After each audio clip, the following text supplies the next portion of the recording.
sesión solemne de la Real Academia de Medicina de Cantabria, en la que se nombra a la doctora doña Marta Malo Mateo, académica correspondiente. Se concede la palabra al doctor González Lamuño, secretario general de la Real Academia de Medicina de Cantabria, para que dé lectura al extracto del acta de nombramiento como académico correspondiente de la corporación a la doctora doña Marta Malo Mateo. Acta especial de nombramiento. La Junta de Gobierno de la Real Academia de Medicina de Cantabria, en sesión celebrada el pasado día 31 de octubre del año 2019, acordó nombrar académico correspondiente de esta Real Academia de Medicina de Cantabria a la doctora doña Marta Malo Mateo, en consideración a su labor, entrega y dedicación a esta academia.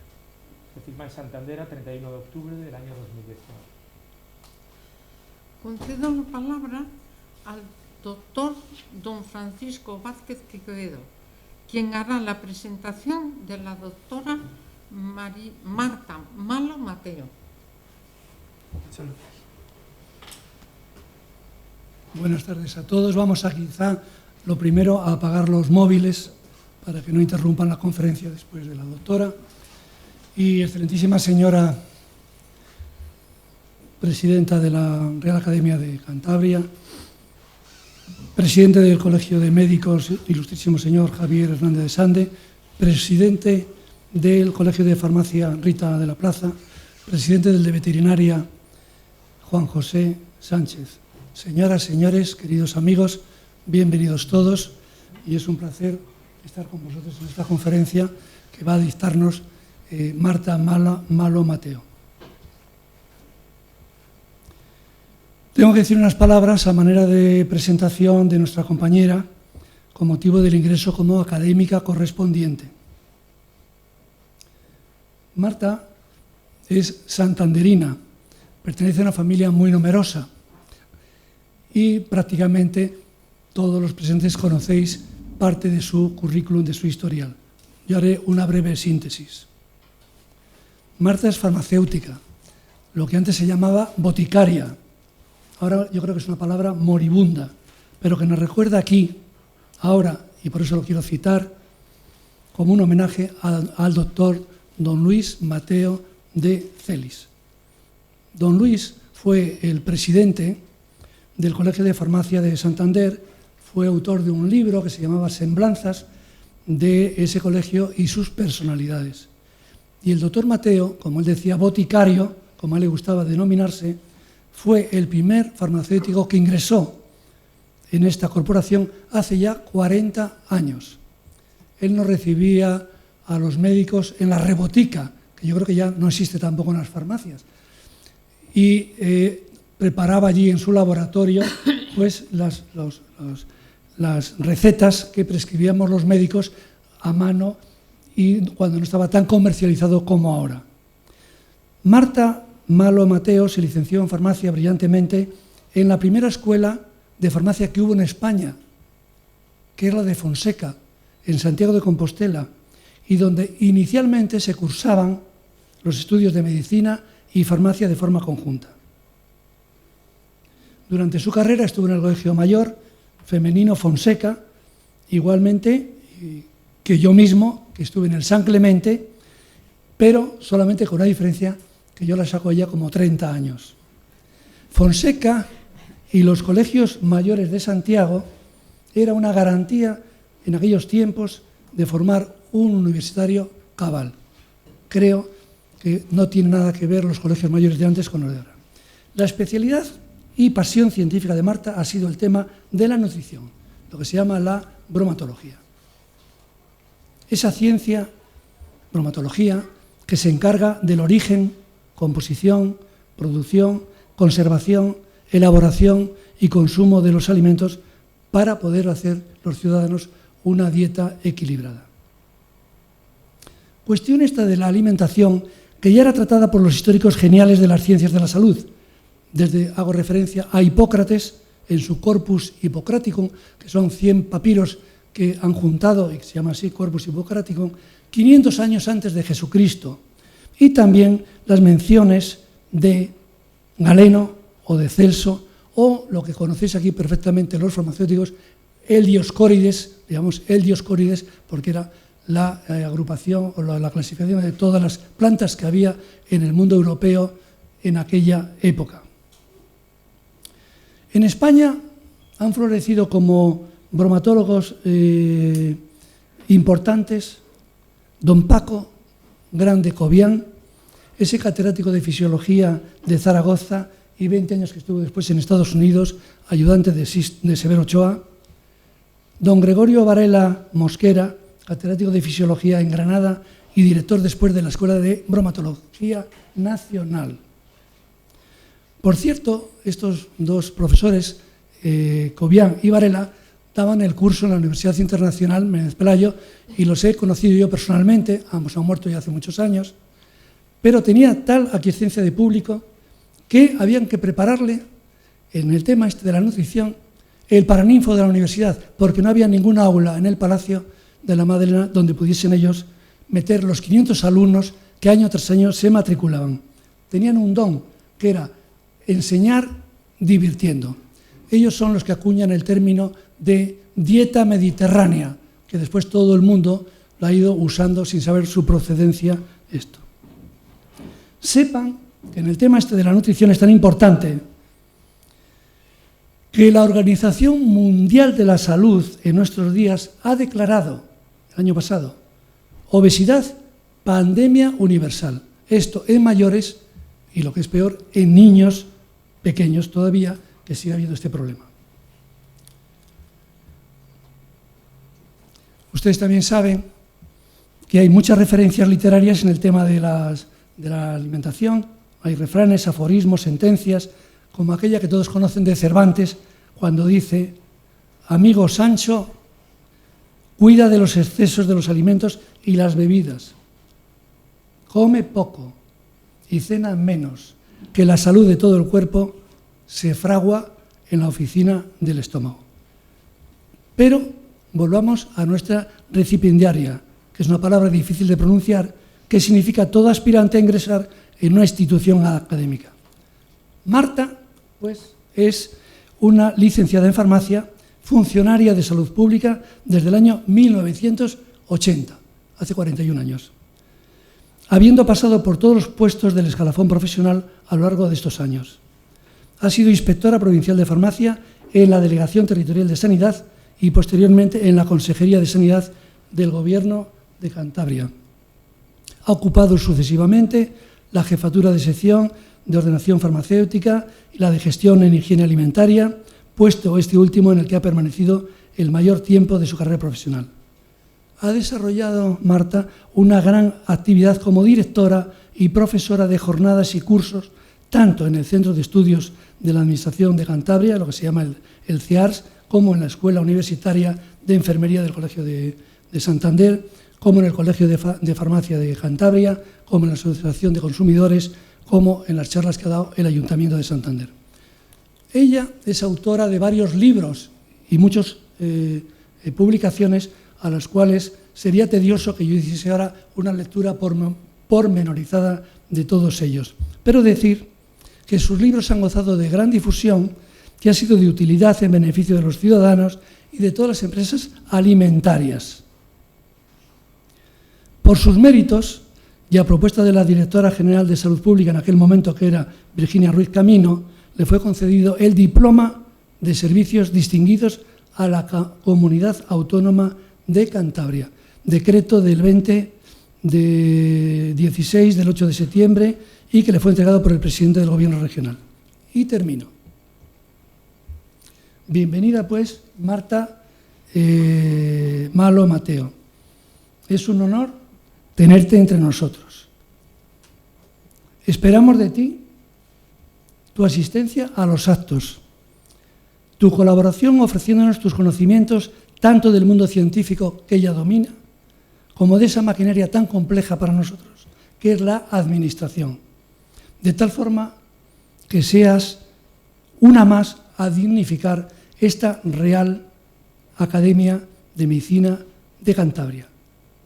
Corporación esta integrada en el Instituto de España, presidido por Su Majestad el Rey, y que como autonomía y distrito universitario nos hemos ganado con mucho esfuerzo todos para esta región de Cantabria, y que agrupa, como saben todos ustedes, las ciencias de la salud, ramas cada una inseparable de ese frondoso árbol del saber médico universal, sin el cual los médicos de hoy no haríamos la medicina del nivel tecnológico a la que está situado.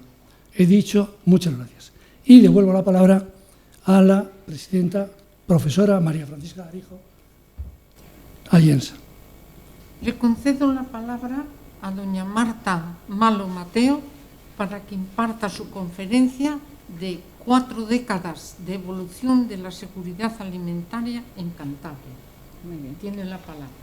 En primer lugar, antes de iniciar la conferencia, quiero ofrecer mis agradecimientos a la excelentísima señora presidenta de la Real Academia de Medicina de Cantabria, a los ilustrísimos señores y señoras académicos, a queridos familiares, amigos y compañeros de trabajo, en general a todos los señores y señoras aquí presentes.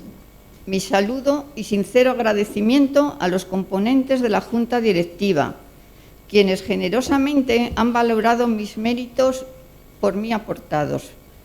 Permítame agradecer en particular al doctor Francisco Vázquez de Quevedo, presidente de honor de esta Real Academia, su generosa presentación y amplitud de miras en defensa de la integración de las profesiones que componen las ramas del saber de las ciencias de la salud. Hago extensivo mi agradecimiento a todos los demás miembros de esta Real Academia, quienes desde ahora pueden contar conmigo para lo que esté en mi mano como compañera y amiga. Quiero manifestar mi emoción por el honor que supone estar ocupando esta tribuna y pasar a formar parte de esta corporación. Consciente de mis escasos méritos, intentaré suplir estos con la intención de hacer las cosas lo mejor que sepa y pueda, procurando así estar a la altura de tan ilustre institución y de sus miembros. Mi actividad profesional ha estado vinculada a la salud pública, cuyo objetivo es la promoción de la salud y la prevención de la enfermedad. Y habiendo desarrollado la mayor parte de la misma en el ámbito de la seguridad alimentaria, es motivo por lo que he elegido este tema en esta sesión académica de toma de posesión como académica correspondiente, confiando sea del interés general. Muchas gracias a todos.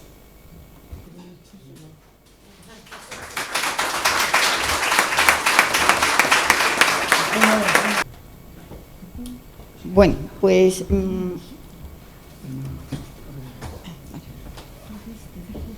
como hemos dicho, voy a iniciar esta conferencia hablando de un tema que he trabajado en él, sobre todo por esa cuestión, por lo que he elegido, ¿no? Aunque no ha sido estrictamente en lo que he trabajado, que es la seguridad alimentaria, sino, como ha dicho el doctor Vázquez de Quevedo, pues también he estado en temas de alimentación y nutrición, más que nada vocacionalmente y desarrollando cursos y libros. Vamos a ver 3 aspectos que voy a desarrollar en esta charla, recogiendo un periodo casi de 40 años de la organización administrativa tal y como la encontramos en los años 80 y cómo ha evolucionado posteriormente. Luego hablaré de qué funciones teníamos encomendadas y tareas. Y luego una tercera parte, pues vamos a comentar un poco las crisis alimentarias más importantes que ha habido en estos años. En el año 1980 estábamos iniciando, digamos, pues la etapa posterior a la dictadura, donde, bueno, habíamos estado en la Jefatura Provincial de Sanidad, cuyo director, José María Gómez Ullate, llevó dignamente y a partir de 1980 pasa a ser Delegación Territorial de Sanidad. Aún no éramos comunidad autónoma. En ese momento solo hay un servicio, estamos hablando del edificio que está en Marqués de la Ermida, esquina con calle Federico Vial. Era un edificio grande y pocas personas dentro, por así decir. Solo había un servicio de salud pública y se hacían una serie de actividades asistenciales médicas que correspondían más bien a aquellas funciones, porque entonces la seguridad social no era general como lo fue después. Había algunos sectores de población, beneficencia, por ejemplo, y algunos otros que no tenían cobertura sanitaria y se ofrecían allí pues algunos asistenciales como el tórax, oftalmología, enfermedades venéreas y psiquiatría. También se hacía allí el reconocimiento médico de manipuladores de alimentos y se vacunaban a casi todos los niños de Santander, a todos, y algunos de la provincia. Ese mismo servicio también soportaba dos inspecciones provinciales que se llamaban. Una era Inspección Provincial de Farmacia, que contaba con un inspector provincial y un farmacéutico titular. Y por otro lado estaba el inspector provincial de veterinaria con un veterinario titular. Estos son las dos unidades que inicialmente van a llevar tema de control de alimentos, de higiene de los alimentos. Existía también lo que se llaman, que muchos recordaréis, los sanitarios locales, que eran cuerpos que se habían creado en el año 1953, pues para cubrir estas deficiencias. Sobre todo estaban ubicados en los municipios fuera de Santander. Había médicos, farmacéuticos, veterinarios, enfermeras y matronas. Eran actividades, digamos, complementarias que hacían a una principal, es decir, los médicos titulares eran médicos de la Seguridad Social y además desarrollaban otras funciones complementarias a ese puesto. Los farmacéuticos eran farmacéuticos que tenían oficina de farmacia y además pues tenían una serie de funciones como farmacéuticos titulares. Los veterinarios tenían una situación también un poco particular, que era que dependían tanto de sanidad como de ganadería, o sea, de dos, digamos, consejerías que se llamarán después diferentes.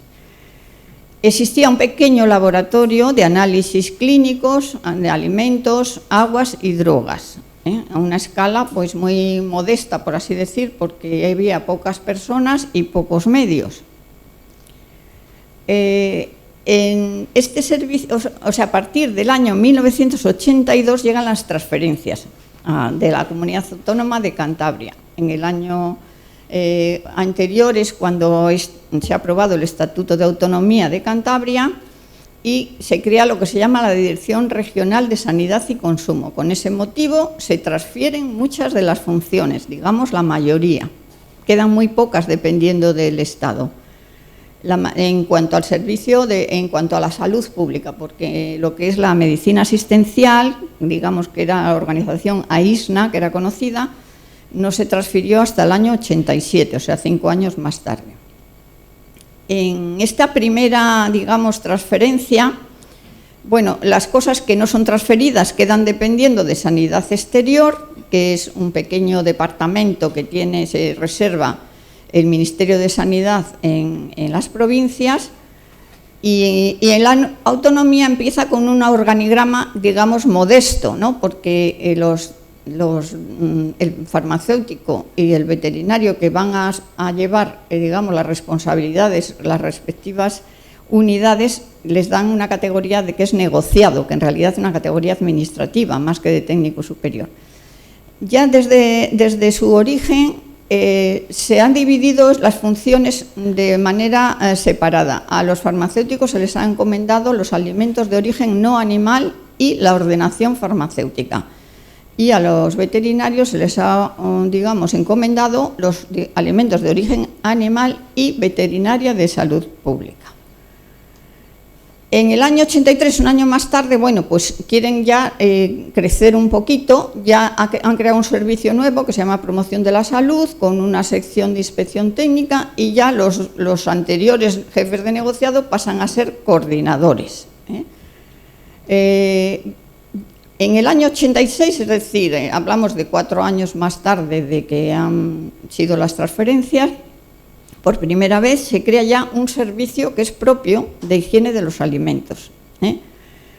Posteriormente, los que eran, primero fueron jefes de negociado, después fueron coordinadores, pasan a ser jefes de sección y sigue manteniéndose esta división, el control de alimentos de origen vegetal y bebidas, que corresponde a farmacia, y lo de alimentos de origen animal y zoonosis, que eran enfermedades que transmitían los animales a las personas, pues esto correspondía a veterinaria. Los cuerpos sanitarios locales es como el apoyo que tienen estas dos secciones para hacer algunas de las inspecciones que corresponden a la provincia, aunque es un personal ahí un poco que no está, digamos, en una dedicación completa y tiene un poco distribuidas sus funciones, en el caso de los veterinarios, al tema de ganadería y de sanidad, y en el caso de los farmacéuticos, la farmacia y sus labores como farmacéuticos titulares. El cambio, digamos, que se produce más notable, de hecho, cambia la estructura que había existido desde el año 80 hasta el 2002, o sea, han pasado 22 años, ¿no? Hay un cambio muy notable en el organigrama.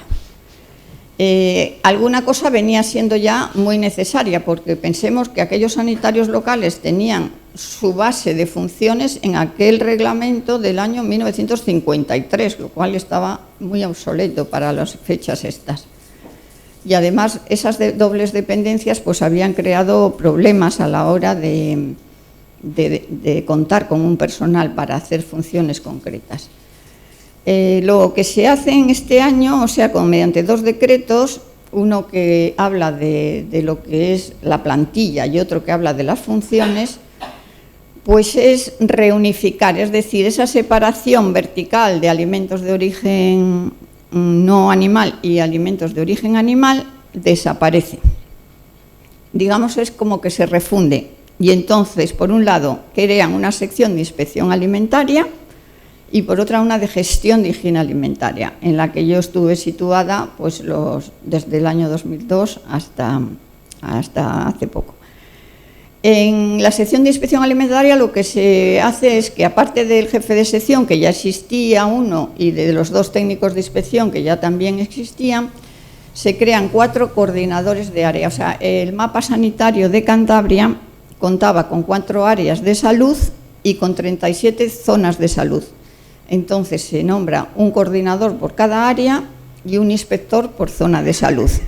Aparte se cuenta con 3 mataderos, el de Guarnizo, Reynosa y Torrelavega, que tienen un director de matadero, y también hay unos inspectores técnicos de matadero. Este personal, que es veterinario exclusivamente, dedica su trabajo a tiempo completo en estos mataderos y salas de despiece. En la sección de gestión, por su lado, pues estamos jefe de sección, hay 4 técnicos de higiene alimentaria, porque desde la gestión se van a desarrollar un poco todo el funcionamiento del servicio en cuanto a procedimientos y en cuanto a crecer pues administrativamente y a crecer en programas, en informática, digamos, en incrementar el servicio con unas garantías para el funcionamiento interno y para el ciudadano. Hay un jefe de negociado de gestión administrativa, otro de procedimiento sancionador y hay un técnico titulado en Derecho, porque luego veremos cómo estamos muy vinculados a la legislación y al derecho. Este cambio del año 2002 fue un cambio a nivel de plantillas pues muy importante, el mayor que ha habido. Se extinguieron como tales cuerpos de sanitarios locales, el cuerpo de farmacéuticos y veterinarios, ese que digo que radica en el año 53, o sea, más de 50 años ahí. Hay solo, digamos, yo le hago una crítica solo a este cambio que hubo, que se perdieron unos 40 puestos de licenciados en farmacia. ¿Por qué? Porque en ese momento casi toda la plantilla, como ya eran cuerpos que se pensaba en el futuro, que se iban a extinguir, no se convocaban oposiciones, con lo cual casi toda la plantilla, menos 4 personas, eran interinos. ¿Qué sucede? Que cuando llega este momento, como necesitan que el personal tenga disponibilidad plena en un horario, a los interinos les ofrecen la oportunidad o de incorporarse a la plantilla de sanidad o continuar con su oficina de farmacia. Y, lógicamente, la mayoría, todos, por así decir, interinos, optaron por seguir con su farmacia. Con lo cual, la plantilla se completa con los veterinarios que unos van hacia ganadería, otros a sanidad, y quedamos allí pues 3 o 4 farmacéuticos como, digamos, testimonialmente dentro de esa plantilla. El nombre ya cambia, ya no son titulares, sino que son inspectores de salud pública. Y, por otro lado, pues todos los puestos, en teoría, aunque de hecho están prácticamente cubiertos por licenciados en veterinaria, en teoría los puestos son farmacéutico veterinario, excepto mataderos. Bueno, esto es un poco la historia a nivel de organigrama, ¿vale? Para que os hagáis un poco idea de dónde veníamos, de un inspector, un tal, y luego, pues al final, pues es una organización como de 50 personas que ya tienen un horario, digamos, más normalizado, por así decir, unas funciones y unas responsabilidades más concretas. Vamos a ver un poco qué se hacía, ¿no? Creo que esto lo conocemos los que estamos dentro, pero quizás la gente desde fuera pues no sabe muy bien lo que se venía haciendo desde el año 80, por ejemplo, por tomar un punto de referencia. Me voy a referir, por ejemplo, a lo que yo he vivido, ¿no? La parte estaba en la unidad de licenciados en farmacia, cuyo cometido original era el control de alimentos, origen no animal y bebidas, ¿no? Que además no era una actividad, o sea, éramos muy poca gente, pero con muchas competencias, con muchos cometidos. ¿Por qué? Porque había muy poca gente y cuando había que hacer algo, pues lo iban soltando, pues esto lo haces tú, esto, o sea, era como un cajón de desastre, ¿no? Entonces, ¿qué teníamos que llevar? No solo estos alimentos, sino teníamos que llevar las drogas ilegales. Es decir, venía la Guardia Civil con sus alijos, nos los entregaban, así íbamos al laboratorio, había que pesarlos, había que hacer los informes. Luego para el juzgado, pues si venían pastillas a lo mejor de Roinol o de otros medicamentos sedantes, junto con hachís, junto con cocaína y tal. Y además teníamos que custodiarlo en una caja fuerte. Que, por cierto, un día llegó un alijo que había caído al mar lleno de salitre, y cuando fuimos a sacarlo de aquella caja fuerte se había agujereado la balda por el salitre. Y bueno, y luego había que nos acompañaban representantes del juzgado para la destrucción, o sea, era una de las dedicaciones. Otra dedicación, esta dedicación a drogas ilegales, compaginado con todas las demás funciones, fue hasta el año 82, porque cuando vienen las transferencias lo que sucede es que hay cosas que el Estado se reserva, muy pocas, pero una de ellas son las drogas y la importación y exportación de alimentos y de medicamentos. Digamos que más o menos es un poco lo que el Estado se reserva. En la ordenación farmacéutica convive con el control de alimentos de origen no animal, convive hasta el año 86, entre el 80 y el 86. ¿En qué consiste la ordenación farmacéutica? A grosso modo y rápidamente en controlar los establecimientos de farmacia, que son farmacias, 2 almacenes de distribución, un laboratorio farmacéutico de elaboración de medicamentos que había entonces y 2 o así de cosméticos. De farmacias pues podría haber unas 200 o 200 y poco. Esta función, teníamos que inaugurar las farmacias nuevas, en fin, controlar las farmacias y los medicamentos. A veces había alerta, había retiradas de medicamentos que había que notificar, bueno, en fin. Y también tramitábamos, por ejemplo, medicamentos extranjeros. Si alguien necesitaba un medicamento que no sé, entonces no éramos todavía, digamos, Unión Europea, entonces había que hacer unos trámites para los medicamentos extranjeros que se pedían. Una función que estuvo muy ligada, porque son alimentos, a los alimentos, era el control de las aguas de consumo público. Desde el año 80 al 2004 estuvo en nuestra misma unidad, 24 años. En este periodo, luego, al llegar el 2004, ahí pasa una cosa, todo va creciendo, las aguas de consumo público, ya no solo hay que controlar aguas de beber, hay que controlar las aguas de playa, los biocidas, que son plaguicidas y otras sustancias que matan microorganismos, la legionela, que son el control de las torres de refrigeración que pueden producir una enfermedad que es aérea, que es la legionelosis, y los productos químicos también. No es que haya muchos, pero también tienen mucha normativa de etiquetado y tal. Todo ese pack que ya iba creciendo se desgrana o se separa de nuestra unidad, porque se crea una sección nueva que se llama Sanidad Ambiental en el 2004. Y una persona de las que estaba trabajando conmigo pasó a ser la jefe de sección de esa unidad. Y ya desde el 2002, como he contado antes, se han unificado la origen animal y no animal y es ya otra estructura, gestión e inspección. Pues así se va desarrollando un poco, digamos, cronológicamente, ¿no? Un poco tal.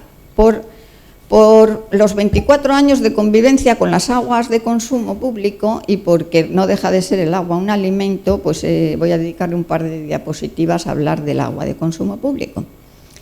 Cuando se empiezan a controlar, bueno, pues entonces los controles son hasta manuales, de los farmacéuticos titulares, eso lo sabes muy bien, Ana, ¿verdad?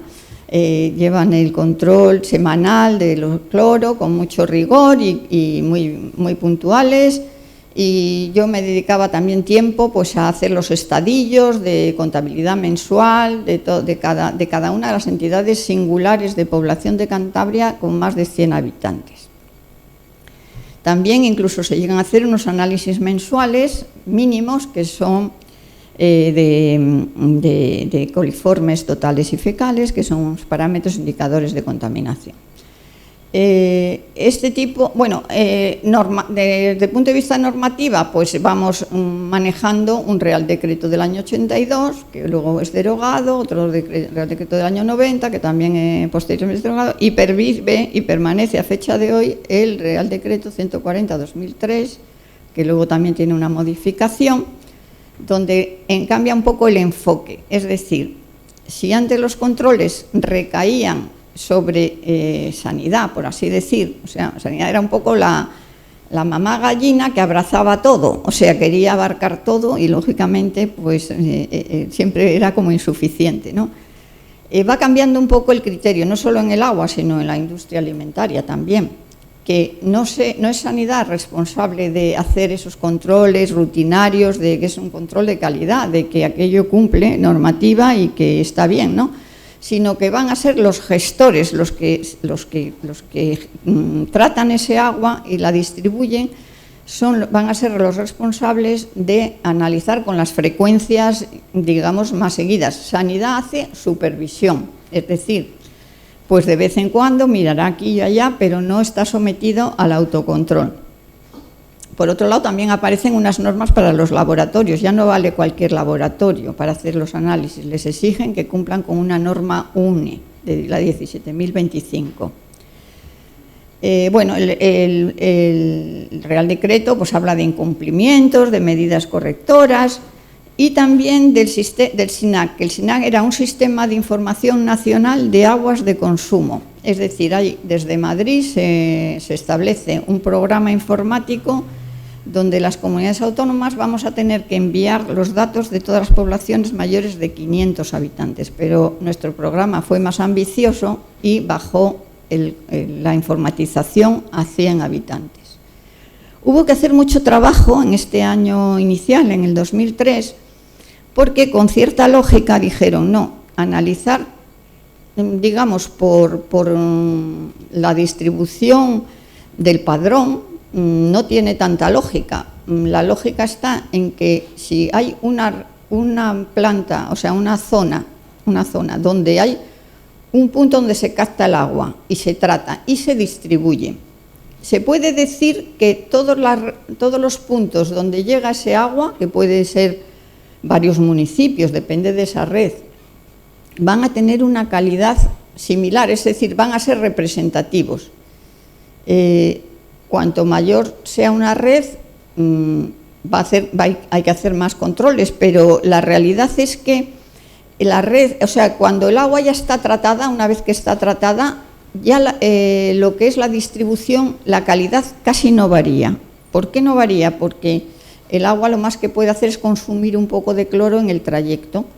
Y además se puede pensar, y si hay una rotura de una tubería, pues igual hay un peligro. Pues no existe el peligro porque la presión del agua va hacia afuera, lo más que hace es perder agua hacia afuera, no hacia adentro.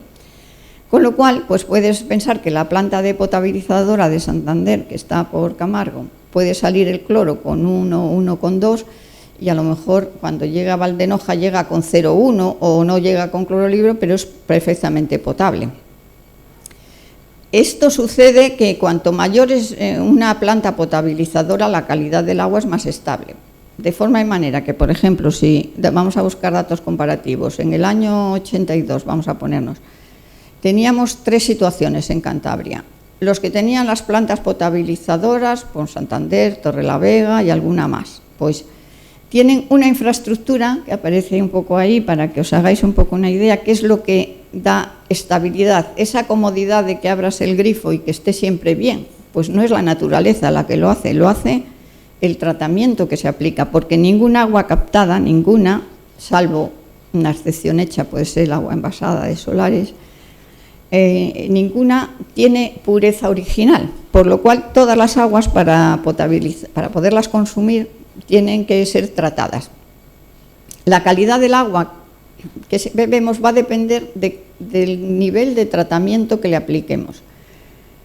Para que dé garantía y estabilidad a la potabilidad tiene que haber una etapa que se llama estación de tratamiento de aguas potables, que tiene que tener como mínimo estas fases. Primero, el agua llega y se hace una precloración. El agua bruta es un agua de un río o de un manantial o de una captación subterránea.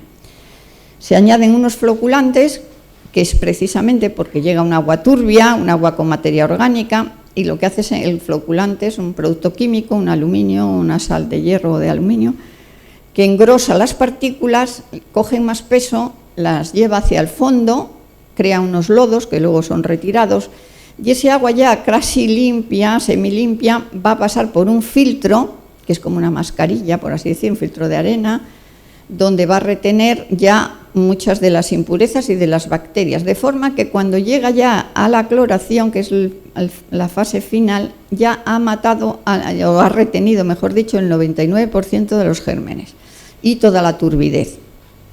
Afortunadamente, desde el punto de vista químico, el agua de Cantabria es buena, o sea que es muy bueno que no tenemos problemas en ese sentido, ¿no?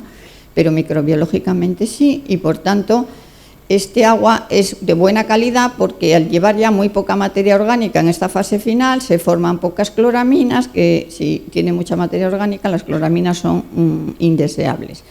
De forma y manera que es muy importante que para suministrar agua potable contemos con estas instalaciones. ¿Qué teníamos en los años 80? Pues teníamos 3 situaciones. Los puntos que tenían esto, estupendo, pues agua potable normalmente sin problemas. Luego había algunas redes más pequeñas que no tenían capacidad económica para montar todo esto y lo que montan, pues qué sé yo, es por ejemplo solo la parte final que es la filtración y la cloración o incluso solo la cloración, ¿vale? Entonces, ¿qué pasa? Que oscila la calidad de un día para otro porque si llueve más o hay más turbidez, ya no, el filtro se tapona o tienen que regenerarse y limpiarse, pero el cloro además hace picos, unas veces hay de más y otras de menos. No da una calidad estable y por tanto, pues bueno, pues no se sabía que era mejor si que lo tratasen a veces o que no tratasen nada. En cuanto a los que no tenían ningún tratamiento, que sí que también se daba esa circunstancia, pequeños pueblos, pues solían beber el agua con un cierto nivel de contaminación y lo tenían hasta medio asumido, porque cuando la contaminación era pequeña, pues lo toleraban y cuando subía, pues les producía algún malestar gastrointestinal y decían que había andancio, que era como decir, toca gripe, pues tocaba andancio. Y el problema era que cuando venían los veraneantes, pues todos tenían que acudir a la farmacia porque iban con sus problemas intestinales por el agua. Y esto, incluso por ejemplo, en la zona de Castro, que iban mucho los vascos, eran los que venían a Sanidad a denunciarlo. Los autóctonos nadie protestaba, pero los que venían de fuera sí. Lo cierto es que claro, pasaba una cosa, la responsabilidad la tenían los ayuntamientos, que no tenían dinero para montar estas infraestructuras.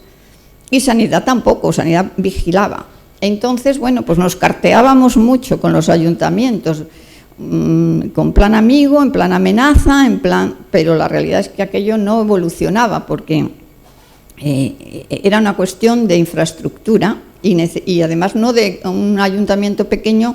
Es como si le pides a un pequeño pueblo que ponga una autopista para llegar a ese pueblo que está separado. No, es que tendrá que haber, digamos, una autopista general para llegar luego, acercarlo el agua a esos sitios más pequeños. Bueno, pues el cambio que se produce en estos años, para bien, lo trajo los planes hidráulicos regionales.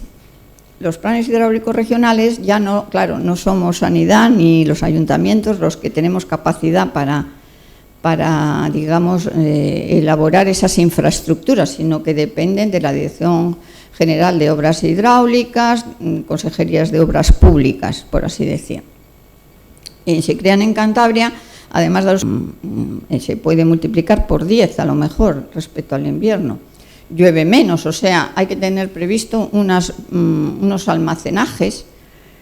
Y así, bueno, a lo largo de este periodo que hablamos, pues 20, 30 años, pues se llegan a crear 22 planes hidráulicos, unos 11 en la zona occidental y 11 en la zona oriental. Y finalmente lo que se hace, por un sentido, digamos, de mejora, es crear lo que llaman la autovía del agua. Esta autovía lo que facilita es el trasvase de unos planes a otros, almacenajes en invierno para usar en verano o para llevar a sitios según demanda de agua en cada momento. En definitiva, pues todos estos planes han sido un poco supervisados y también por Sanidad, pero funcionan bien. Hay un personal especializado, que es muy importante también, claro, en las plantas que haya personal especializado, porque tiene mucha tecnología todo el tratamiento. Entonces, bueno, pues vamos a ver, ahora ya hemos contado un poco todas las cosas que han ido pegadas ahí con la seguridad alimentaria en unos años, desde el 80, 82, luego ordenación farmacéutica hasta el 86, el agua hasta el 2004, pero la seguridad alimentaria, que antes se llamaba higiene alimentaria, el concepto de seguridad alimentaria va a surgir cuando ya estamos en la Unión Europea. En principio lo que se hablaba era de la higiene, ¿no? La higiene y la seguridad, pues para hacernos centrar un poco el tema digamos, esta función principal, la define la Unión Europea, es los objetivos, ¿no? ¿Qué objetivo tiene la seguridad alimentaria? Garantizar un alto grado de seguridad para la salud de los humanos en alimentos y en piensos. Decís, podéis pensar, pues si los piensos nos pillan lejos, pues ya veréis luego cómo los piensos no nos pillan lejos, porque están en esa cadena alimentaria y que va a tener unas repercusiones cuando hablemos de las crisis que ha habido en estos años, pues vais a ver que los piensos han jugado un papel importante. Luego está un aspecto que le dan también mucha importancia desde el punto de vista europeo, es garantizar la información. La información tiene sobre todo dos canales muy importantes. Uno es lo que se llama trazabilidad, que es un concepto que va a surgir hacia el 2004 como consecuencia un poco del tema de las vacas locas, que fue también un punto crítico de la salud.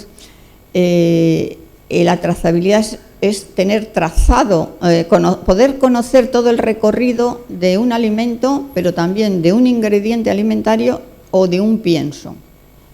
Es algo sencillo, porque solo consiste en que todos los operadores económicos que intervengan en cualquiera de esos tres aspectos, o sea, que sea un productor de piensos, un distribuidor o uno que fabrique un ingrediente que lo entrega a una industria alimentaria, o una industria alimentaria que fabrica un producto que a su vez lo traslada a un almacén de distribución y a su vez a un punto de venta.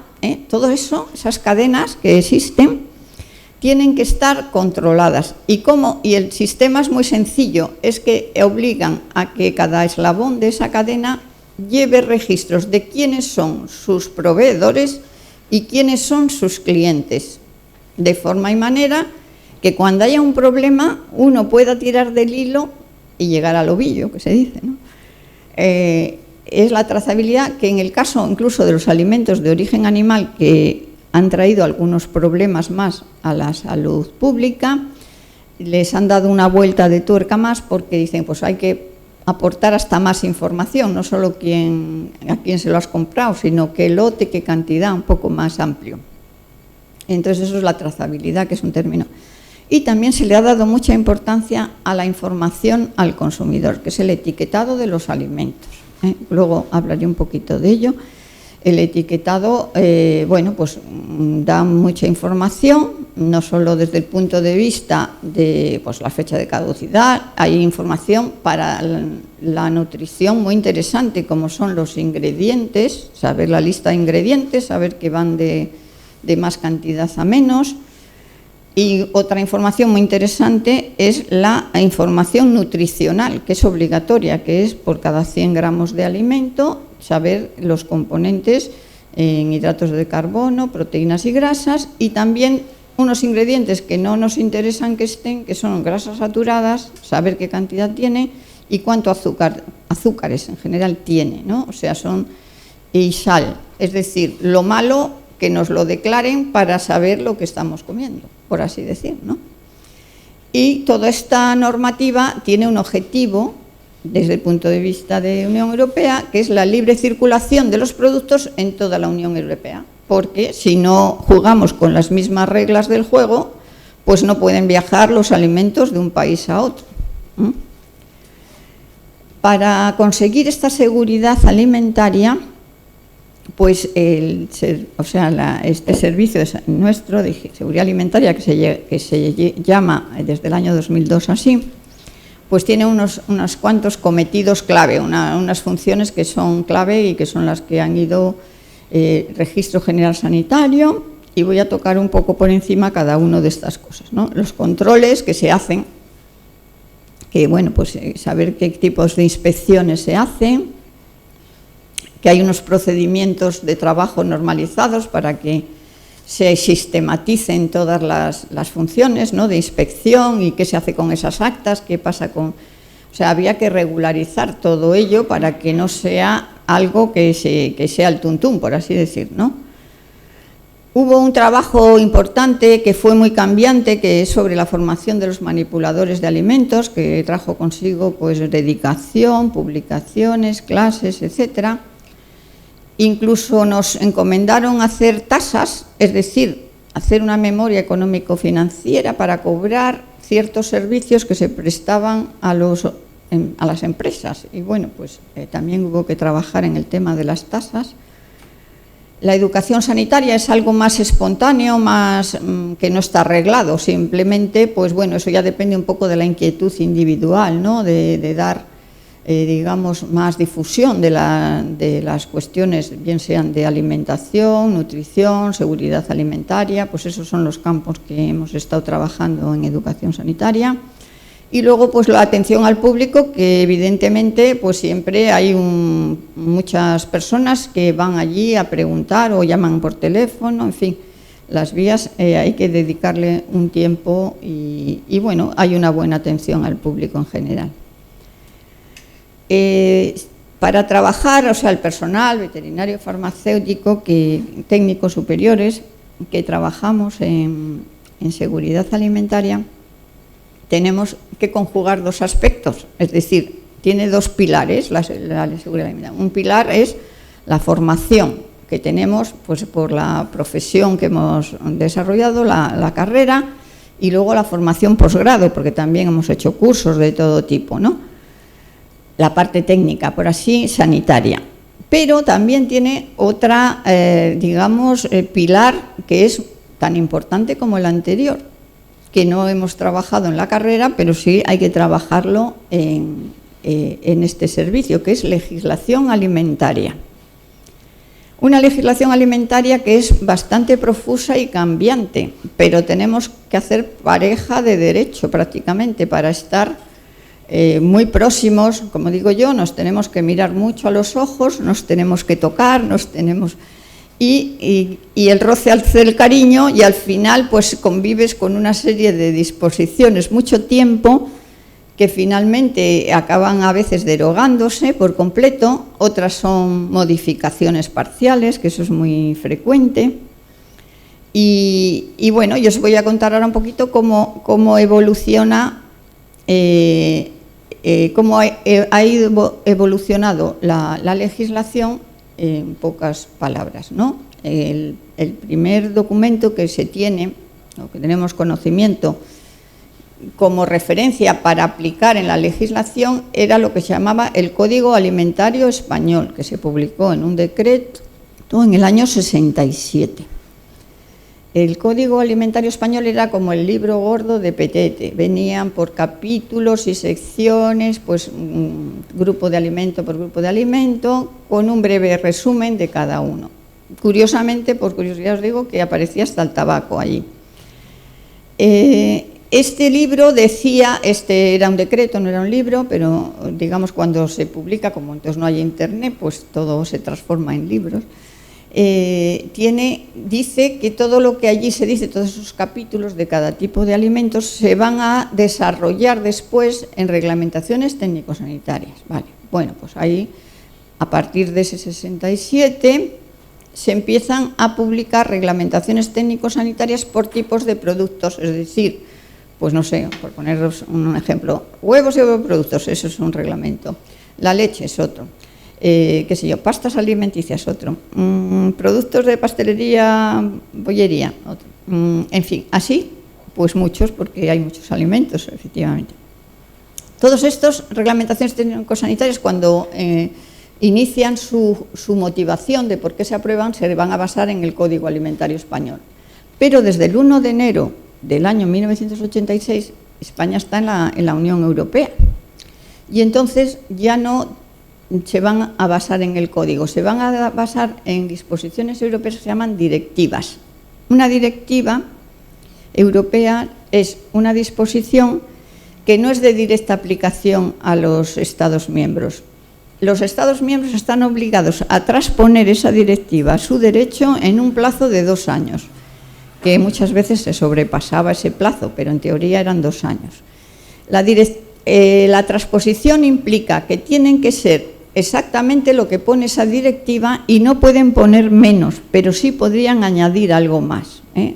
Cada Estado, entonces, tiene que ir adaptando todas sus disposiciones anteriores a las directivas. Es decir, las que ya están publicadas, pues tienen que rectificar cosas.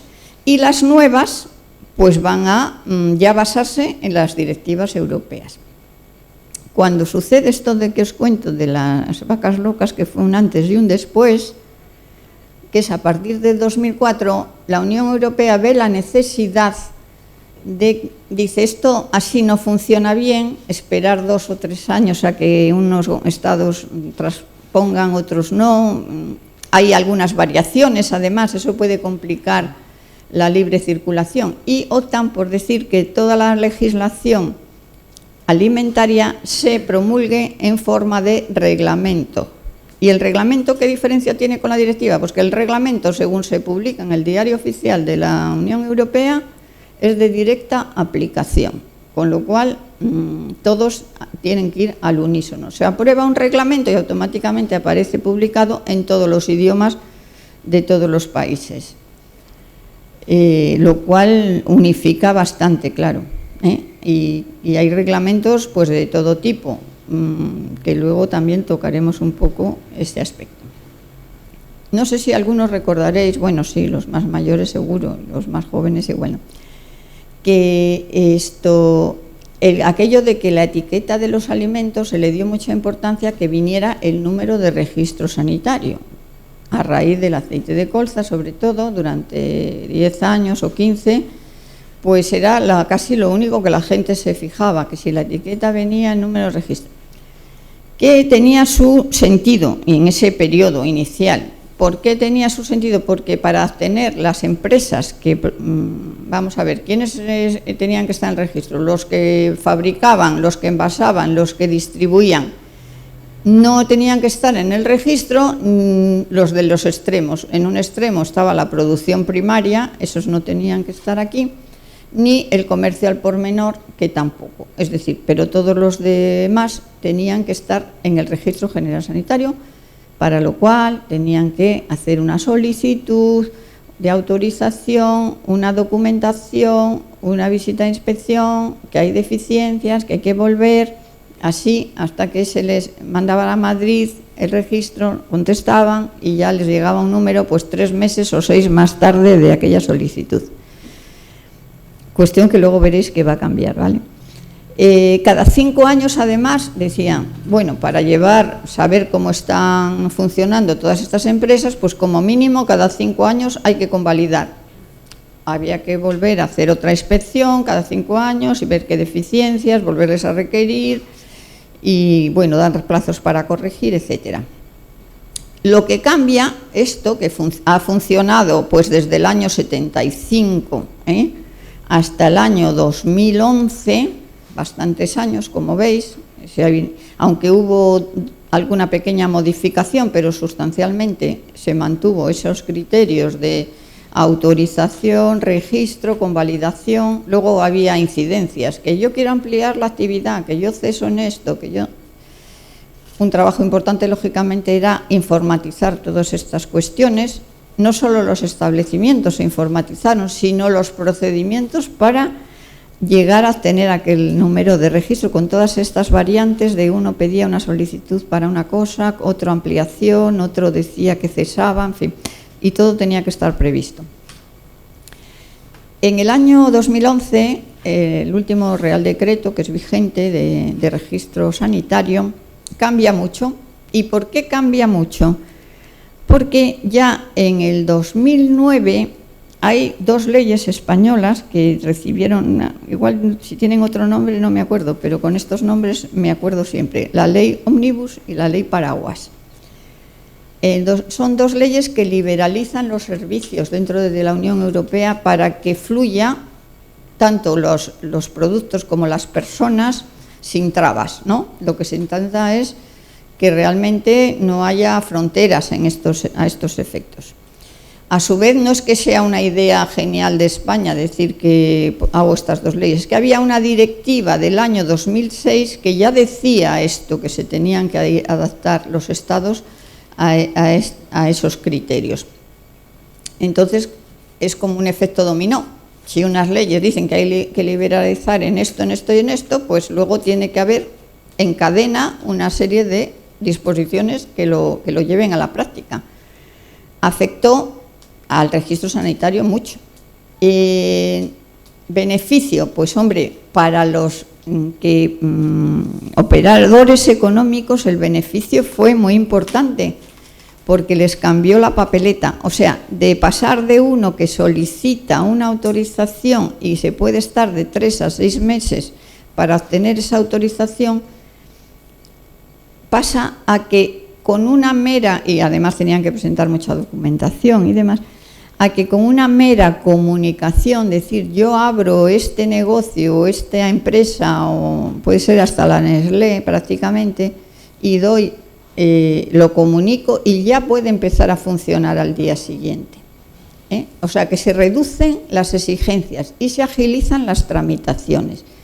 Con carácter casi general, con una excepción que luego os digo, se suprime la autorización, esa que se pedía para la inscripción al registro, y se suprime esa convalidación cada 5 años, que generaba otra vez documentación, que se generaba visitas obligadas por este concepto, y pasamos a que la inscripción de cualquier empresa es tan sencilla como con una comunicación, que eso incluso damos el propio impreso a rellenar, y ya con eso han cumplido el requisito de comunicar. Ahora bien, habida cuenta de que los problemas, por así más gordos que ha habido, se han relacionado con los alimentos de origen animal, se reserva la Unión Europea la autorización previa al registro solo para alimentos de origen animal. entendiendo ¿qué llamamos alimentos de origen animal? Vamos a ver, si una fábrica, por ejemplo, va a hacer leche en polvo, parte de leche bruta y hace leche en polvo, ese es un alimento de origen animal. Ahora, si yo soy la Nestlé y compro la leche en polvo ya que ha pasado esa autorización, ya esa empresa no es de origen animal, ya es un ingrediente de origen animal, pero ha pasado por el filtro de la autorización, por lo cual ya tiene unas garantías esa materia prima.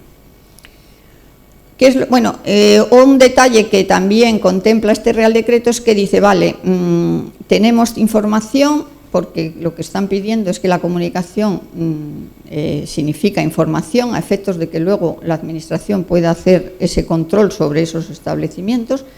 Incluyen por primera vez al transportista, que no estaba en esta cadena, dicen, pero nos interesa saber todos los eslabones que hay en la cadena. Bueno, pues los transportistas que no estaban, que comuniquen también.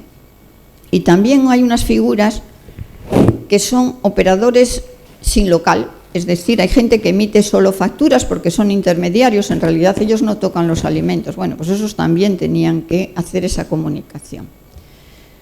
Por otro lado, teníamos al comercio minorista que no estaba en el registro, pero lo que dice este Real Decreto es que inclúyase en un registro solo autonómico, no nacional, a los minoristas, que parte de ellos los teníamos, es decir, las carnicerías y las comidas preparadas, que son la hostelería, sí que los teníamos ya con una autorización. También eso daba mucho movimiento de trabajo, porque eran actividades de comercio al por menor que la normativa española les pedía autorización. Pero a partir también de este momento se suprimen esas autorizaciones, pasan como el resto a comunicación. Pero en cambio quedaban todos los puntos de venta de tiendas que no estaban en el registro y hubo que hacer pues todo un proceso para que aquellos, con un decretito, una orden, digamos, de comunidad autónoma, se notificasen su existencia para llevar esa base de datos. O sea, lo que el control oficial de los alimentos requiere es tener la información de todo lo que hay para poder actuar. Entonces, bueno, pues quiere decir, por un lado, se van reduciendo todo lo que se llama trámites administrativos, pero hay que potenciar de alguna forma los controles con una programación, es decir, que sea algo organizado para que se puedan ir a visitar estos establecimientos o tomas de muestras, que son como las dos vías principales. Se llama un control programado. Esto de control programado establecen unos planes cada 5 años y se desarrollan en unos programas. De alguna forma estos controles se han venido haciendo, pero de forma diferente. Por ejemplo, al principio de los tiempos dependíamos del Ministerio de Sanidad, pues entonces el Ministerio de Sanidad nos mandaba, visiten 25 pastelerías, tomen tantas muestras y mándenos los resultados. Pues las provincias, pues hacíamos el trabajo y lo enviábamos anualmente. Cuando llega la autonomía, a las autonomías, a las diferentes comunidades autónomas, entonces ya el Ministerio de Sanidad ya no manda, ya solo coordina. Y cada comunidad autónoma se hace sus programitas y se ejecutan dentro de la comunidad autónoma y un resumen de lo que se ha hecho se manda al Ministerio. Lo único que pasa en el 2001 es que el Ministerio de Sanidad, en vez de, digamos, de ser a quien nos dirigimos, se ha creado una agencia española de Seguridad Alimentaria y Nutrición, que se llama AESAN, que por cierto tiene una información muy interesante. Esa página web de la AESAN, por ejemplo, tiene muy bien explicado, por poner un ejemplo, el tema del anisakis y cómo prevenirlo, porque tiene información al ciudadano y también de legislación y de muchas cosas. Es una página interesante de consultar para quien tenga interés. Entonces, bueno, pues en vez de coordinar el Ministerio, quien coordina es la Agencia Española de Seguridad Alimentaria y las comunidades autónomas lo ejecutan. Pero hay algo que está por encima de España, que es Europa. La Comisión Europea aprueba unos reglamentos que se llaman de control oficial, es decir, vale, los Estados miembros tienen que hacer ese control oficial, pero yo voy a marcar unas directrices. En el año 2004, el primer reglamento de control oficial de productos alimenticios y piensos tenía 104 páginas, o sea, que no se lo saltaba un torero. Y es muy denso, o sea, quiere decir, desarrolla toma de muestras, análisis, planes y programas, y mandan, o sea, digamos, el mandato es hacia los Estados miembros para que lleven adelante todas estas cuestiones. Luego también, periódicamente, la Unión Europea de vez en cuando manda auditorías a algunas autonomías a mirar a ver cómo están funcionando. Por cierto, suelen reñir bastante. Que este plan, un plan de cada autonomía, pues hace su plan, todos son un poco parecidos, vamos a ver, no hay grandes diferencias, pero sí tienen un significado. Vamos a ver, vamos a pensar, por ejemplo, ¿no? ¿Por qué cada autonomía tiene que adaptar en parte sus programas? Por una razón muy sencilla. Si en Cantabria, por ejemplo, tenemos industria pesquera, las conserveras, tenemos sobaos pasiegos, por poner un ejemplo, bastantes, pastelerías, industria pastelera, etc. Bueno, habrá que programar más hacia ese tipo de actividad que, por ejemplo, industria de fabricación de aceite, que no hay ninguna actualmente, o sea que en cambio en Andalucía pues tendrán que dedicar programas muy importantes al tema del aceite, por poner un ejemplo, y ver cómo no es interesante que cada uno adapte, digamos, su programación a lo que tiene en realidad, como dar prioridad a aquellos alimentos que tienen más riesgo y también a los que son más numerosos. La filosofía del plan pues va a ser reducir la exposición a los peligros que pueden estar presentes en los alimentos y también prevenir la incidencia de enfermedades de transmisión alimentaria. ¿Qué entendemos por peligros? Pues hay físicos, químicos y biológicos. Peligros físicos. ¿Qué es un peligro físico? Que si yo compro una bolsa de aceitunas sin hueso y una tiene un hueso y al morderla me rompo un diente, pues ese es un peligro físico que yo tengo ahí. O os voy a contar una anécdota de hace muchos años. Bueno, pues en el año 84, por ejemplo, las panaderías se aprobaron el reglamento por primera vez de panaderías. Y de repente la Asociación de Panaderos nos puso allí sobre la mesa 300 y pico solicitudes de autorización y registro. Cuando fuimos a verlo, yo en ese momento también hacía labores de inspección, eran pues instalaciones que ahora ni nos lo imaginamos, ¿no? En los inodoros, o sea, no había tazas en los servicios, por ejemplo, eran estos urinarios de pie, o el suelo era de cemento, las paredes de ladrillo, sin revocar. Las cortinas eran telas de araña, había polvareda negra. Los almacenes, eso era una costumbre muy arraigada, que se metían las cosas que no se querían en casa. O sea, en el almacén lo mismo había el saco de harina que un sofá, que una rueda de camión. Y bueno, pues quiero decir que era más fácil que pusieran la baldosa y el inodoro que cambiar, digamos, las costumbres, los hábitos, ¿no? Y bueno, pues en esa época una de las cosas que se hacía era que se usaban aquellas cuchillas de afeitar para hacer las marcas del pan, y en más de una ocasión apareció un trozo de cuchilla, aquellas cuchillas que se usaban. Bueno, eso sería un peligro físico. Luego se prohibió el uso de ese tipo de cuchillas, ya tenían que ser como cuchillos con mango.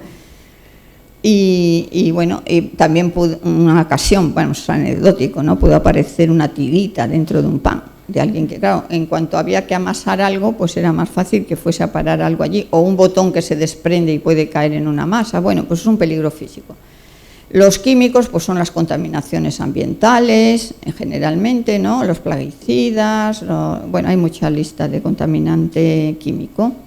Un aditivo que no esté permitido, pues puede ser un contaminante químico.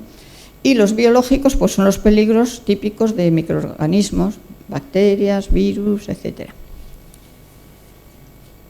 En una inspección, pues muy por encima os cuento qué es lo que se mira, ¿no? Inspecciones a los establecimientos, pues hay que comprobar que cumple normativa. Entonces, ¿qué hay que mirar? Pues las instalaciones, si hay un envasado, pues es característico. Todo esto está regulado en un reglamento que es general. Estos reglamentos desde el año 2004, que son ya para toda Europa, se simplifican mucho porque son horizontales en vez de verticales, o sea, las reglamentaciones técnico-sanitarias iban por grupos de...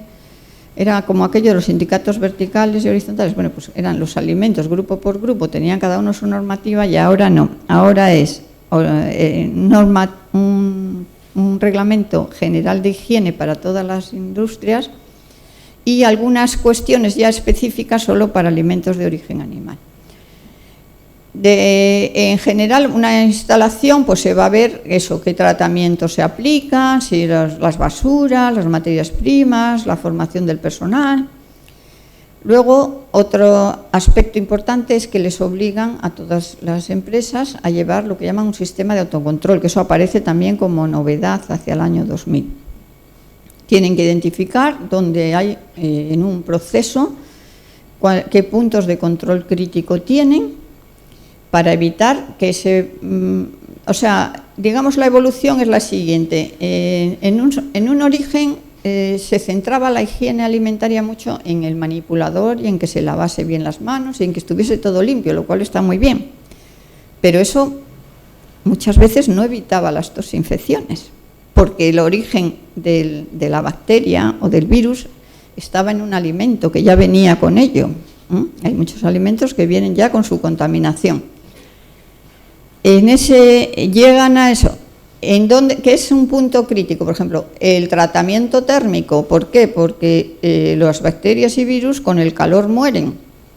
Por tanto, si hay que aplicar calor, hay que controlar esa temperatura para saber con seguridad que se ha alcanzado aquella temperatura que viene a ser sobre 70 grados centígrados, que va a matar a las bacterias y los virus. Entonces, ese es un punto crítico. Es de estar vivos a estar muertos, ¿vale? Hay otro punto crítico, que es que si un alimento tiene que conservarse en frío para evitar la multiplicación bacteriana, pues es la conservación después del tratamiento térmico o de la elaboración, que puede no haber tratamiento térmico.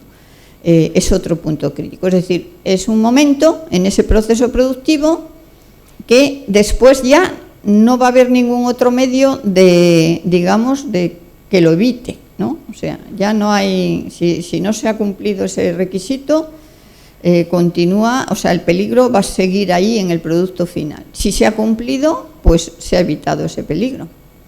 También se mira la trazabilidad, que es lo que les comentaba, de llevar el seguimiento de los proveedores y de los clientes. Se controlan los aditivos, que en unos sitios vamos a ver esto, si los hay, porque no en todos los sitios se emplean aditivos, lógicamente.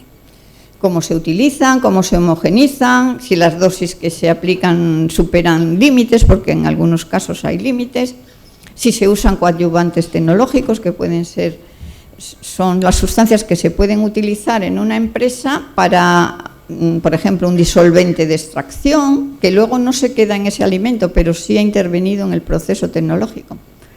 También se va a comprobar el etiquetado, porque hay norma de etiquetado, hay norma de declaraciones de propiedades nutricionales y saludables que están reguladas, y los alérgenos. Los alérgenos, como habréis visto ya muchas veces en las etiquetas de los alimentos, que viene, ¿no? Lo subrayado o tal, o dice, está resaltado. Normalmente en los ingredientes están resaltados. Son 14 tipos de alimentos los que pueden producir alergias o intolerancia, como es el caso del gluten, ¿no?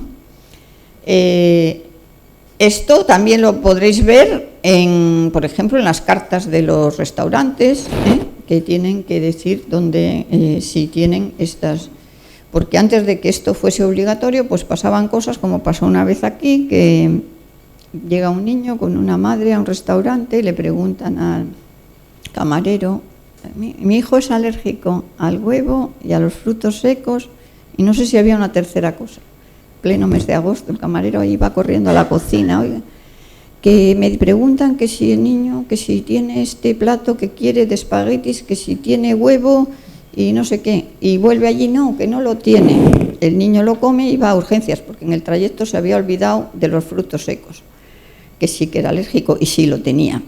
Bueno, pues esto que puede servir como una muestra de que es mejor, o sea, es obligado que esté por escrito y que esté bien revisado porque puede ser grave.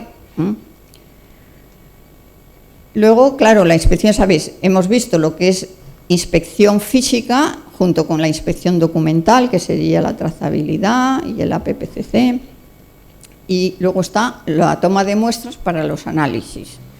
Los análisis de alimentos, pues tenemos microbiológicos, que son los más frecuentes, el anisakis en el pescado, hay micotoxinas, que son producidas por ciertos hongos, las biotoxinas marinas, que son eso que sonará de las mareas rojas, que afecta a los moluscos bivalvos, y cuando aparecen las mareas rojas hay que dejar de, bueno, prohíben digamos, la extracción de esos moluscos hasta que pasa la marea y hasta que de forma natural el agua va limpiando los moluscos. Porque es que los moluscos, además, bivalvos, estos que son almeja, ostra, mejillón, son muy distintos al resto de los productos de la pesca porque su organismo filtra el agua y retiene todo lo que haya malo en el agua. Es decir, que hay bacterias, me quedo con ellas, que hay virus también, que hay hidrocarburos también, metales pesados, o sea, concentra todo lo malo, con lo cual, por eso es muy importante que estén bien depurados. Eso es otro punto importante de inspección, las depuradoras.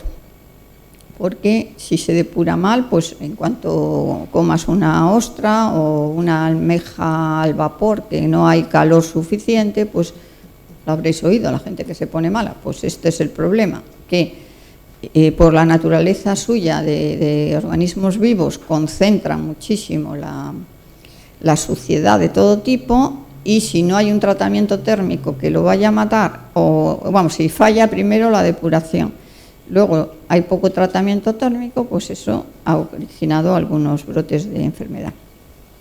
Luego estarían los residuos que se pueden encontrar en alimentos de origen animal, que pueden ser antibióticos, anabolizantes, medicamentos.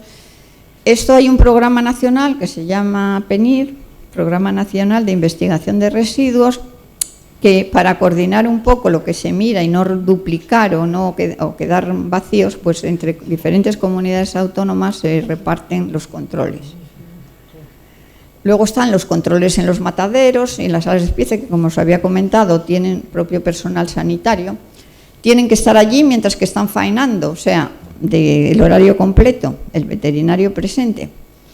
Y ellos son los encargados o responsables de incorporar en estas piezas, bien sea en el animal entero o en los medios, media canal que se llama, o en los cuartos de canal, la marca sanitaria que le ponen, es un sello que habréis visto algunas veces.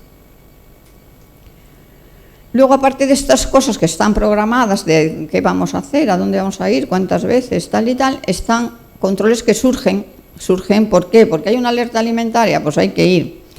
Que se detecta que un producto, se hace un análisis y tiene un patógeno y hay que intervenir esas mercancías, ese lote, hay que inmovilizar esas mercancías o sea, cuando hay un lote, hay un producto que da mal un análisis, hay que entender que todo el lote tiene ese mismo problema.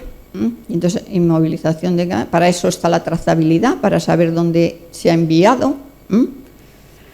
También hay bastantes veces que, como Sanidad es una administración no muy dura, ¿en qué sentido? Que suele dar, si son deficiencias que no son graves, la oportunidad de corregir. Y si se le da un plazo para corregir, luego hay que volver a comprobar que se ha corregido.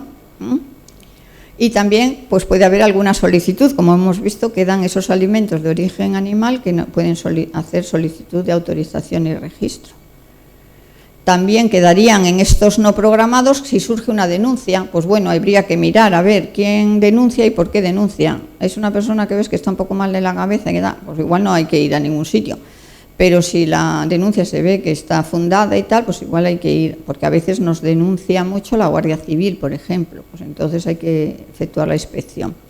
Y otra situación muy típica de que hay que ir no programada es cuando hay un brote de enfermedad, de tosinfección, que se pueden producir pues, normalmente en algún establecimiento de hostelería. Ahí interviene, por un lado, desde Salud Pública, la sección de vigilancia epidemiológica, porque se entrevistan con los afectados y les preguntan qué han comido, dónde han comido, qué alimentos sospechan, qué síntomas, todo eso van generando un informe. Y la inspección, consecuentemente, pues va al establecimiento a ver las condiciones de higiene, qué materias primas han usado, cómo ha sido, qué han hecho, qué proceso han llevado, a ver, e intentando localizar los fallos. A veces no es fácil, es decir, se requiere un cierto peritaje, una cierta intuición, porque tampoco hay que dar palos de ciego. Es decir, hay que mirar en ese menú que primero cuál es el alimento común. Claro, si ya algún alimento que no lo hayan comido y que hayan enfermado, pues ya hay que descartarlo, pero ya cuando se tiene localizado eso, pues hay que sospechar en primer lugar de los alimentos que sean más susceptibles de contaminación, ¿no? Es como cuando hay un muerto y aparece tapado, que significa que hay una persona del entorno que le ha dado no sé qué y están tapados. Eso es y luego encima hay un seguro de vida muy bueno y se llevaba mal la pareja. Bueno, pues hay que sospechar primero del marido o la mujer y después ya del vecino de arriba o del persona. Quiero decir que en esto pasa un poco, haciendo esa broma, que la sospecha siempre hay que ir a buscar qué alimentos son más probables por su origen, por su tratamiento y luego también muy ligado a los síntomas.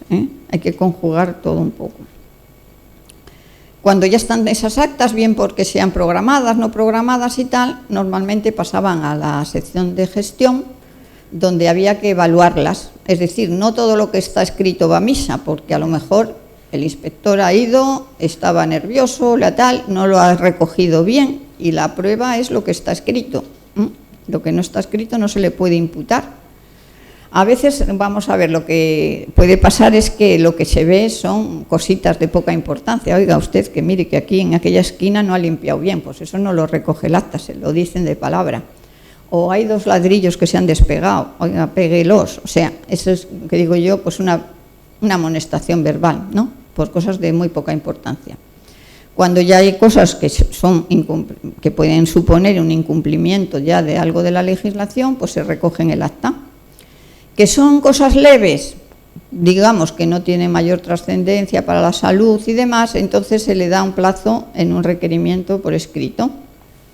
Y eso genera luego una visita para comprobar. ¿Qué pasa? Que si ya ha ido una vez y ya he visto que no ha corregido, pues oiga, mire, la siguiente yo ya le propongo para sanción, aunque sea leve. O bien, si de entrada el incumplimiento es grave, ¿no? Pues entonces la propuesta de sanción debe efectuarse, digamos, sin mayor trámite. Derivado de estas actuaciones, pues puede haber, como os decía, una inmovilización de mercancía, que luego hay que hacer muchos trámites para destruirla, porque al que se le inmoviliza hay que darle muchas seguridades jurídicas. Con esto se cuenta siempre con el apoyo de una persona, de personal jurídico, de la consejería, porque ya los procedimientos, digamos, el servicio propone y luego la unidad jurídica de la Dirección General es la que elabora ya el escrito, los escritos que van a ir o bien a los interesados o a los trámites correspondientes. La propuesta de suspensión de actividad también existe, es decir, hay que paralizar una fabricación si realmente se ve que por ejemplo, qué sé yo, hay un pescado ahumado que se detecta que hay listeria en una fábrica porque se suele producir, el pescado ahumado tiene poco calor y la listeria es propia de ese tipo de alimentos. Igual hay que paralizar esa producción para proceder a una desinfección y un cambio y revisión de los puntos de control crítico. Algo están haciendo mal, hay que ver por qué lo están haciendo mal y que no se vuelva a repetir. Y En casos que esto no se suele dar, afortunadamente. Bueno, el cierre del establecimiento es un tema muy delicado porque cerrar un establecimiento puede implicar unas responsabilidades, dado que los trabajadores se van a casa. Entonces, ahí no se suele recurrir tanto al cierre porque puede haber cualquier fallo. Vamos a ver, a veces puede suceder que una analítica dé mal de un alimento, pero ha habido un fallo en la toma de muestras, porque el inspector, en vez de coger el producto en fase de comercialización, que nos dice la normativa, reglamento microbiológico, dice, dará el resultado esto en fase de comercialización, pero lo ha cogido justo antes de meterlo en el envase, no estaba en fase de comercialización, no le puedo aplicar el criterio. Luego me puede desmontar todo el procedimiento que se haya seguido con esa tramitación. Imaginaros que yo, por un resultado de no conformidad, que suponga riesgo para la salud, pero se ha cerrado el establecimiento, pues luego hay una responsabilidad civil para la administración.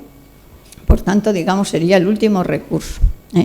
Hombre, puede cerrarse un establecimiento, qué sé yo, hay un brote, unos 100 intoxicados, oiga, pues este establecimiento ciérrelo y revise todo y hay que darle 20 vueltas a ver por qué ha sido, y limpieza y puntos de control crítico y ahí, pues sí, lógicamente podrán ser 2 o 3 días, pero habría que hacerlo. La emisión de una alerta no suele ser normal. Esto es una comunidad autónoma de 500.000 habitantes, afortunadamente no se produce tanto como para que nuestros productos surjan. Por ejemplo, además depende qué tipo de productos. Un sobao pasiego pues no tiene riesgos, porque luego hay que contar con las características de los alimentos, ¿no? No todos los alimentos tienen el mismo riesgo. Juega la actividad de agua, el pH, bueno, una serie de factores que uno hace que unos alimentos sean susceptibles de producir una toxinfección y otros no. Pues un sobao normalmente no. Y, o sea, digamos, todos esos alimentos que son consumo preferente, tal, pues galletas, tal, pues estos no tienen prácticamente riesgo microbiológico. Los que tienen fecha de caducidad sí lo tienen, o tienen más.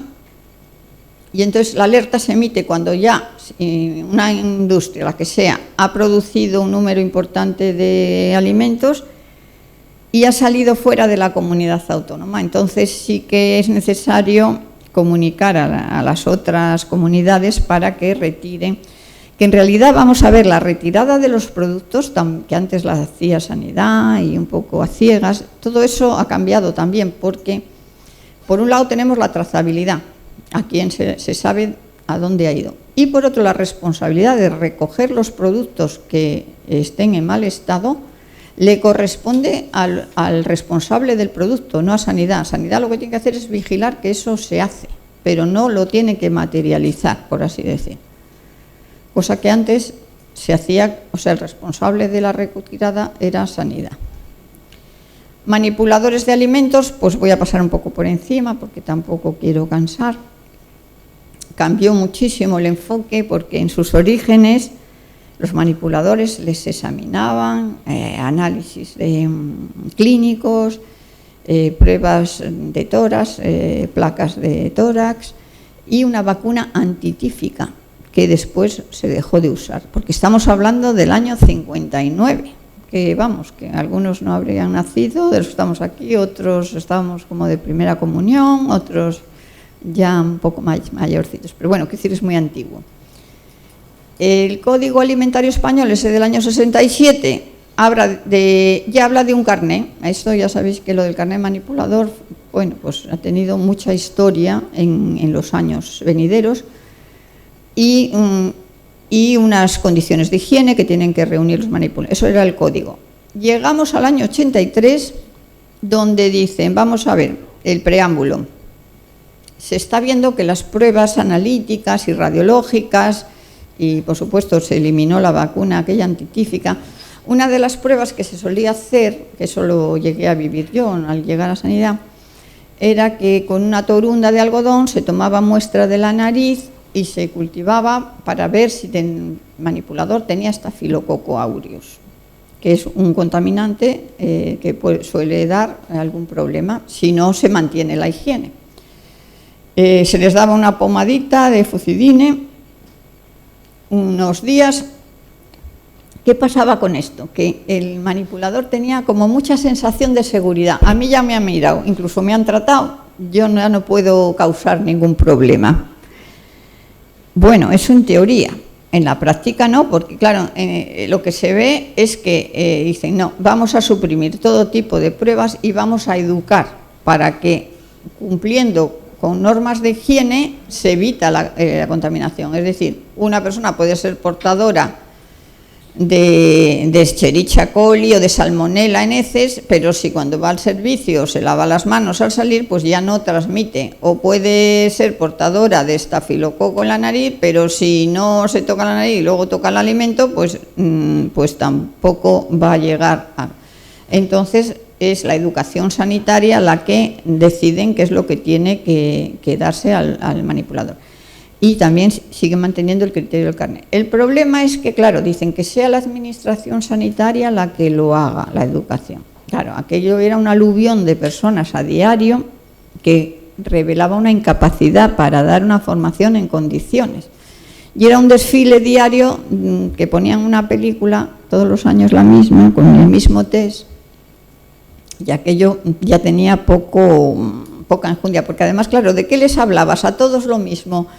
Pues como los problemas que había en la hostelería, pero luego venían los manipuladores de empresas que no tenían nada que ver con la hostelería y no les encajaba nada aquella formación. Y entonces, pues se dan cuenta de estas, no solo aquí, claro, en toda España, porque estos son los más nacionales, y en el año 2000, pues lo que dicen es que no, ya no va a ser sanidad la que dé la formación, van a ser empresas externas, o la propia empresa alimentaria. O sea, la opción es, o la empresa alimentaria tiene a alguien capacitado con unas titulaciones que nosotros habíamos regulado en un decreto. Si tienen suficiente titulación, entonces lo da la empresa. Y si no, pueden haber una especie, como si dijéramos, academias que den esta formación. Y entonces tuvimos que sacar un decreto con una serie de horas, con un temario. Se dieron de alta más de 100 entidades formadoras, o sea, y hubo que revisar toda esa documentación que nos aportaban, porque nosotros les pedíamos, a ver, ¿qué material vais a utilizar para la formación? Bueno, aquello era bastante desastre.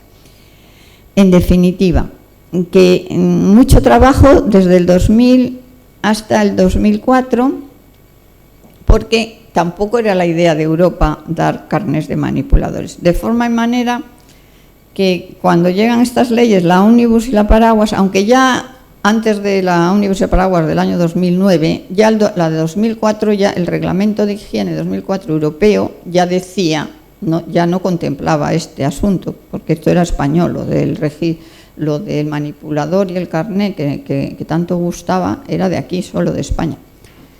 Habla de que es la empresa alimentaria la que tiene que supervisar a sus trabajadores y dar las instrucciones o formación para aquella actividad que realice en cuestión de higiene. Es decir, vamos a ver, si yo tengo... ¿Usted qué fabrica? Vamos a poner, pues yo fabrico galletas. ¿Y a este manipulador a qué le dedica? Pues a meter las galletas en una caja. Pues le tengo que dar una formación más que escueta. Oiga, no me estornude ahí sobre la galleta, use guantes o lávese las manos, pero poco más. Ya no le tengo que hablar 6 horas ni de los virus, ni de las bacterias, ni de los puntos de control crítico.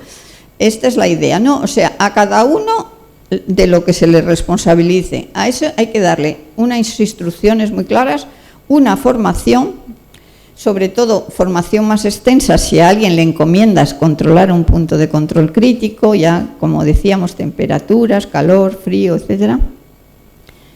A esos hay que darles una formación un poco más importante. Y luego la misma empresa es la que tenía que supervisar a sus trabajadores. Ese es el enfoque europeo. Desaparecen los carnés, los certificados, todo aquello que nos traía a mal traer. Pues bueno, pues la educación sanitaria, que es un poco ese abanico amplio que os digo que nadie te manda a educar, pero que bueno, que de motu propio pues puedes tener alguna iniciativa. A mí eso me ha gustado siempre. La educación sanitaria además verán pues algunas, o sea, hemos dado cursos, charlas de distintas cosas, en distintos sitios, distintas materias, pues lo mismo eran de sistema de autocontrol como de, qué sé yo, bueno, los manipuladores pues todos los años.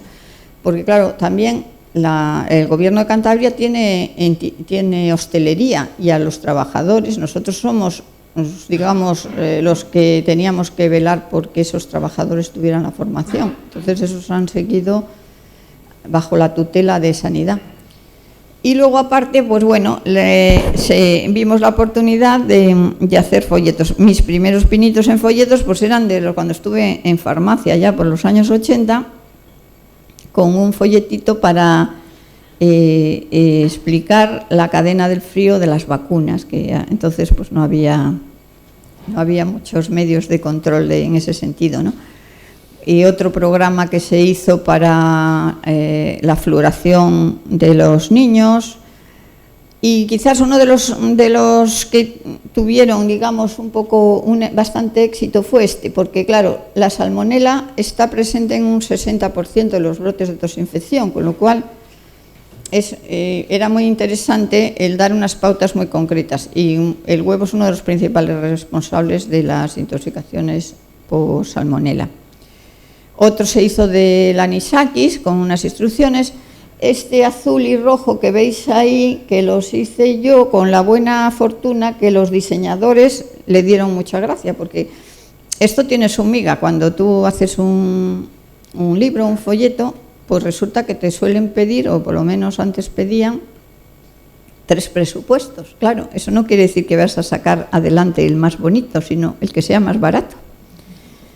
Entonces, pues a veces digo, eran cosas un poco cutres, porque claro, esto del más barato, pues te tocaba lo que te tocaba. Pero en esta ocasión, bueno, pues fue un acierto, y tuvo tanto éxito que se hicieron 15.000 azules, que eran por los consejos para una alimentación saludable, y otros consejos para preparar alimentos seguros, o sea, uno dedicado a alimentación y nutrición y otro a seguridad alimentaria, que se hicieron 15.000 y 15.000, y se hicieron durante 2 años, con lo cual fue todo un éxito. Y luego se hicieron estos otros, y luego pasaríamos ya a los libros que fueron editados por Sanidad, que ha habido unos cuantos, como veréis. Simplemente destacaros que el segundo, el de Guía Práctica de Consumo de Alimentos, lo editamos, o sea, lo hicimos aquí entre un compañero que fue jefe de Servicios de Seguridad Alimentaria, Miguel del Valle, y yo, y hicimos 5.000 ejemplares. En esa época, como no había internet, pues el libro era un bien preciado, y si eran temas que no estaban muy difundidos o no había mucho material en venta, y lo compraron el Instituto Nacional del Consumo y 7 comunidades autónomas, con lo cual tuvimos esta tirada de 5.000 ejemplares. Junto con ella está este otro libro que, bueno, los demás también tienen algún interés, pero este fue un libro que se hizo para que los que tenían hostelería, que tenían mucho problema a la hora de cumplir la normativa sanitaria, les sirviese de guía para cumplir con este requisito del control de puntos críticos, y era una guía de prácticas de higiene. Y luego este manual, como fue dirigido a que las empresas que tenían que dar la formación a los manipuladores estaban muy desorientadas en cuanto a qué contenidos dar, pues este libro les daba ya el temario hecho, por así decir. En vez de dedicarnos tanto a revisar sus temarios, seguir esto. Al ponerlo en internet tuvo tanto éxito que tuvo 137.000 y pico visitas en el año 2010, que era el doble de entradas que lo que tenía la propia Consejería de Sanidad. Con lo cual, esto, en ese sentido, quedamos muy satisfechos con esto. Podría contar más cosas, pero se nos echa la hora encima, ¿verdad? Y voy a dar por concluida aquí mi intervención. Muchas gracias a todos por vuestra atención.